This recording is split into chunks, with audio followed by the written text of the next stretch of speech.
محبت ضروری ہے، ماں باپ سے زیادہ، اولاد سے زیادہ، کائنات سے زیادہ۔ یہی وجہ ہے جب صحابہ کرام کے لیے آزمائش آتی ہے، مال کی بات آئی، گھر کا سارا مال نبی پاک کے قدموں میں، اولاد کی بات آئی، نبی پاک کے نام کے لیے اولادوں کو قربان کر دیا، خاندان کی بات آئی، خاندان مکے میں چھوڑے، نبی پاک کی ذات کے لیے حضور کا ساتھ دیا، خاندان اپنے خاندان جن کے ماں باپ نے کلمہ نہیں پڑھا، اولادوں نے کلمہ نہیں پڑھا، بھائیوں نے کلمہ نہیں پڑھا، ان کو مکے میں چھوڑ دیا اور بتایا رشتہ میرا خدا کی خدائی سے چھوٹ جائے چھوٹے مگر نہ ہاتھ سے دامان مصطفیٰ۔ صحابہ کرام نے ہر قربانی دی ہے، وطن چھوڑا ہے، جائیدادیں چھوڑی ہیں، جاگیریں چھوڑی ہیں، کائنات چھوڑی ہے۔ جب سر کی بات آئی، گردن کی بات آئی، صحابہ یوں ہتھیلی کے اوپر اپنی جانیں رکھ کر، اپنی گردنیں رکھ کر عرض کرتے ہیں فداک امی و ابی و نفسی یا رسول اللہ، میری ماں قربان، میرا باپ قربان،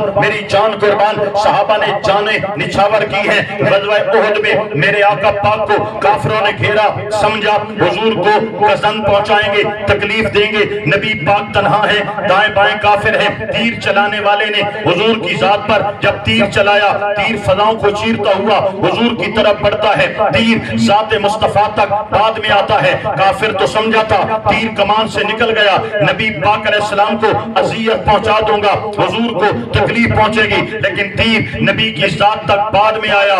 صحابی نے دوڑ کے اپنا سینہ پہلے پیش کر دیا۔ تلوار چلانے والا تلوار چلاتا ہے، تلوار بعد میں حضور کی ذات تک پہنچی ہے، صحابی کا کندھا پہلے حاضر ہو جاتا ہے، خنجر میرے آقا تک بعد میں آتا ہے، صحابی کا سینہ پہلے پیش ہو جاتا ہے۔ سیرت نگاروں نے لکھا غزوہ احد میں نبی پاک کی جان بچاتے ہوئے خود آگے بڑھ کے 7 صحابہ کرام نے اپنی جانوں کو جان مصطفیٰ پہ قربان کر دیا ہے۔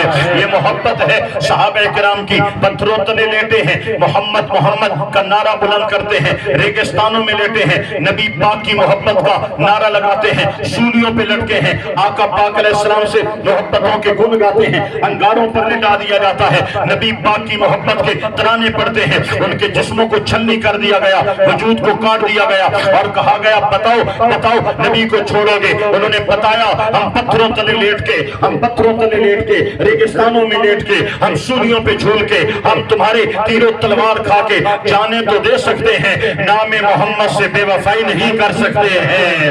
یہ ایمان ہے۔ لوگوں اپنے دلوں میں نبی کی محبت کو جاگزی کرو، حضور سے عشق کرنا سیکھو، نبی سے پیار کرنا سیکھو، آقا پاک کی محبت میں کھلنا سیکھو، نبی کی یاد میں رونا سیکھو۔ یہی ہمارا سرمایہ ہے، یہی ہمارا سرمایہ ہے۔ نبی پاک کے عشق کی دولت سے بڑی دولت کوئی نہیں ہے، اور ہمارا ایمان بھی تو یہی ہے۔ جتنا نبی کا پیار بڑھتا جاتا ہے، ایمان اعلیٰ ہوتا چلا جاتا ہے۔